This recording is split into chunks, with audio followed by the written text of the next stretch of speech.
Swastiastu.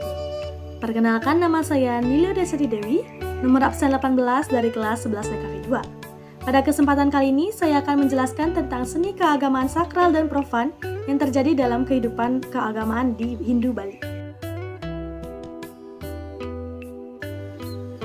Nah, teman-teman, saat kamu mendengar tentang upacara keagamaan Hindu Bali, hal apa sih yang paling pertama muncul dalam bayangan kamu? Apakah tari rejangnya? Atau suara kidung di pura? Atau mungkin suara musik gamelannya? Nah, jika kamu membayangkan hal tersebut, kamu pasti sadar kalau upacara keagamaan Hindu di Bali sangatlah terikat dengan seni keagamannya. Tapi, kira-kira kenapa bisa begitu ya? Dalam upacara keagamaan umat Hindu, seni tak pernah luput untuk diimplementasikan dalam pelaksanaan keagamaan. Dalam bahasa Sanskerta, kata seni berasal dari kata san, yang dalam bahasa Sanskerta memiliki arti yang dikaitkan dengan pemberian persembahan atau sesajen berupa tarian, nyanyian, atau pembuatan bangunan untuk persembahan kepada dewa sesuai ajaran agama Hindu. Itulah sebabnya upacara keagamaan Hindu memiliki banyak sekali ragam seni. Contohnya seperti seni suara, seni tari, seni gamelan, bahkan seni bangunan. Seni dan agama merupakan satu kesatuan yang tak mungkin dipisahkan karena pelaksanaan ajaran agama Hindu harus dilaksanakan dengan seni. Seni dapat kita artikan sebagai ciptaan atau buah pikiran manusia yang nantinya akan diungkapkan dalam bentuk fisik yang bisa dilihat, didengar, dan dapat memberikan kesenangan hati bagi penontonnya. Awalnya seni hanya diabadikan demi pelaksanaan keagamaan, namun seiring berjalannya waktu, seni juga diciptakan sebagai alat untuk menghibur manusia. Oleh karena itu, seni dapat dibagi menjadi dua jenis berdasarkan sifatnya, yaitu seni sakral dan seni profan. Seni sakral adalah sebuah kesenian yang lahir dari perjuangan rasa bakti manusia yang dipersembahkan pada Tuhan Yang Maha Esa atau ide Sang Yang Widiwasa, yang dimana seni sakral ini dianggap suci. Seni sakral adalah seni yang tidak pernah diubah, disewa, atau hanya dipertunjukkan dalam pelaksanaan keagamaan. Seni sakral ini berfungsi sebagai pelaksanaan atau pemuput karya. Seni sakral dianggap suci karena pelaku dalam seni sakral membawa atau menggunakan properti upacara yang telah disucikan dan dikhususkan. Seni sakral hanya berfungsi sebagai alat pelaksanaan upacara, maka tidak jarang melakukan pasut hati. Sedangkan seni profan adalah seni yang diubah atau disewa baik dalam upacara keagamaan ataupun tidak. Umumnya, seni profan tak mesti menggunakan alat upacara kecuali berfungsi sebagai seni bebali. Seni profan kebanyakan dipasutati yang bertujuan untuk memiliki kekuatan gaib untuk mempengaruhi penonton. Namun, di zaman sekarang, seni profan sangat jarang dipasutati kecuali barong dan rangde. Sekarang kamu sudah paham kan soal seni sakral dan seni profan? Mari kita bahas tentang seni tari, seni suara, seni gamelan, dan seni bangunan yuk!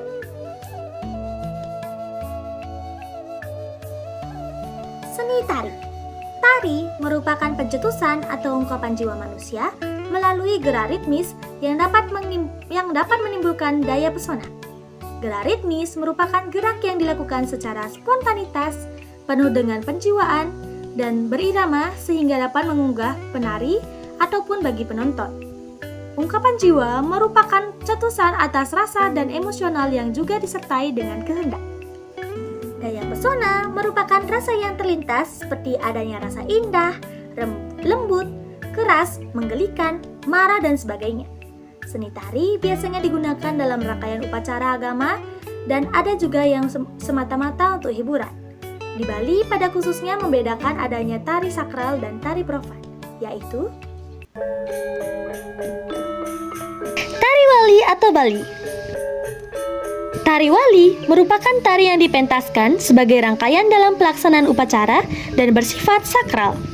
Dikatakan sakral dapat dilihat dari penarinya, di mana yang menjadi penari adalah anak-anak yang belum menstruasi dan orang tua yang sudah menopause atau orang tua yang sudah habis masa menstruasinya.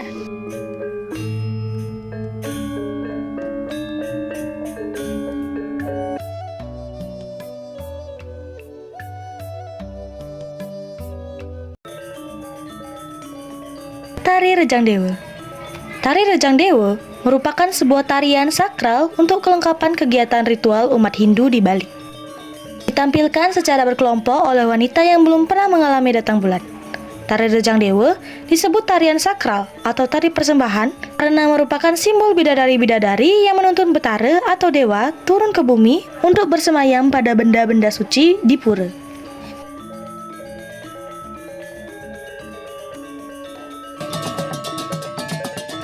Tari baris. Tari baris ini merupakan tari kepahlawanan yang mempertunjukkan jiwa keprajuritan.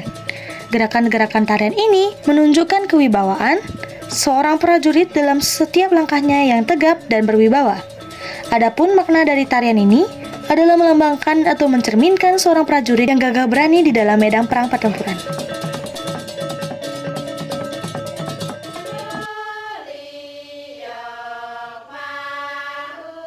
Tari Sangyang. Tari Sangyang adalah salah satu jenis teater tradisi di Bali yang disuguhkan dalam bentuk tari yang bersifat religius dan secara khusus berfungsi sebagai tarian penolak bala atau wabah sakit.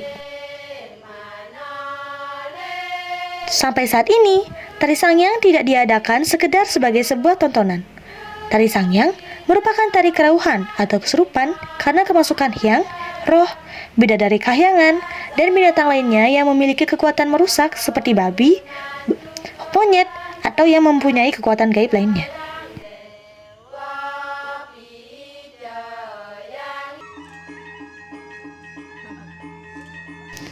Yang kedua adalah tari bebali. Tari bebali bersifat semi-sakral karena selain dipentaskan di saat pelaksanaan upacara keagamaan, juga dapat bersifat sebagai hiburan. Tari bebali biasanya memakai lakon dan disajikan sesuai ketentuan, menyesuaikan dengan perlengkapan menurut masing-masing upacara.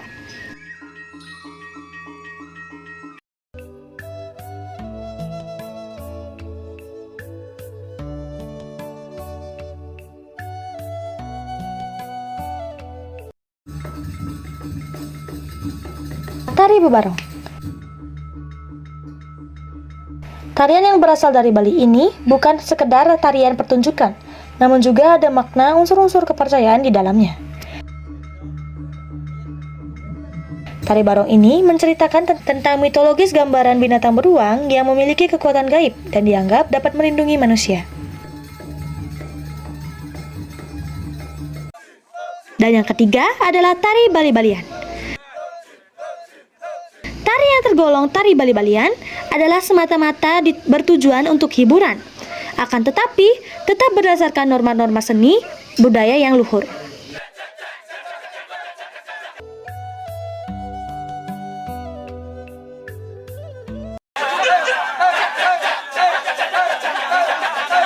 Tari Kecak. Tari Kecak adalah tarian drama tari klasik yang berasal dari Bali.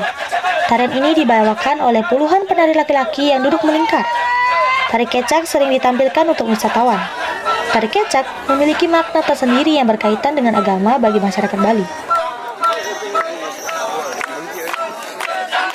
Tari Kecak menggambarkan kisah Ramayana, yaitu tentang Rama, Sinta, dan perang melawan Rahwana.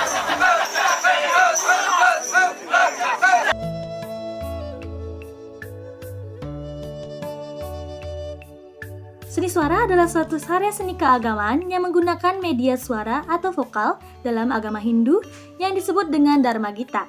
Dalam Dharma Gita biasanya terdapat syair-syair yang sudah diringkas sedemikian rupa dan mengandung ajaran-ajaran tentang kebenaran ataupun keagamaan. Lagu-lagu Dharma Gita bila dinyanyikan akan dapat menimbulkan getaran di dalam jiwa yang menyanyikan dan juga bagi yang mendengarkannya. Getaran-getaran suci ini akan menciptakan suasana yang magis dan menghusupkan batin umat dalam menunjukkan rasa baktinya kepada ide Sang Hyang Widibasa. Mengingat peranan Dharma Gita yang dapat memberikan suasana suci, maka pelaksanaan pancayatnya pun senantiasa diiringi dengan nyanyian Dharma Gita ini. Dalam Dharma Gita terdapat 4 jenis ataupun tingkatannya, yaitu yang pertama adalah tembang atau sekarare. Contohnya seperti gending gua malitaluh, meong-meong, dadong dauh, jejangeran, dan sangyang.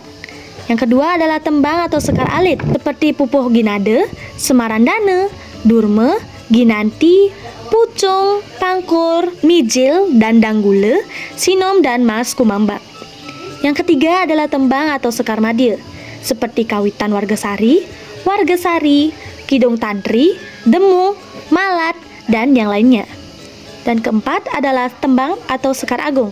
Contohnya seperti Sronce, Totake, Merdu Komale, Wirat, Rai Tiga, Sardule, Srakdare, dan lain-lain.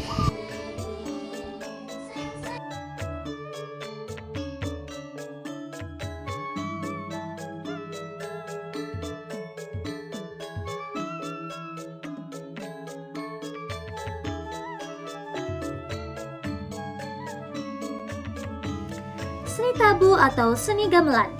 Seni tabu atau seni gamelan adalah suatu karya seni yang dikumandangkan dengan alat-alat musik tradisional. Seni tabu mempunyai fungsi sebagai pelaksana dan pengiring jalannya suatu upacara, seperti Gambang, Saron, Slonding, Angklung, Gendar Wayang, Balai Ganjur, Bebonangan, dan lain sebagainya.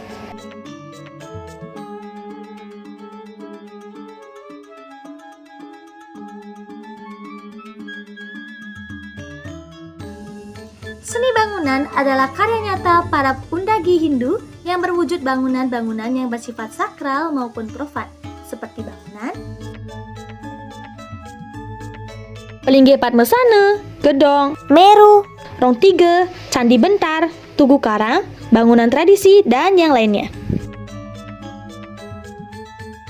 Sekian materi saya tentang seni keagamaan sakral dan profan. Saya Nilida Santi Dewi. Saya tutup dengan para mesanti. Om Santi Santi Santi Om.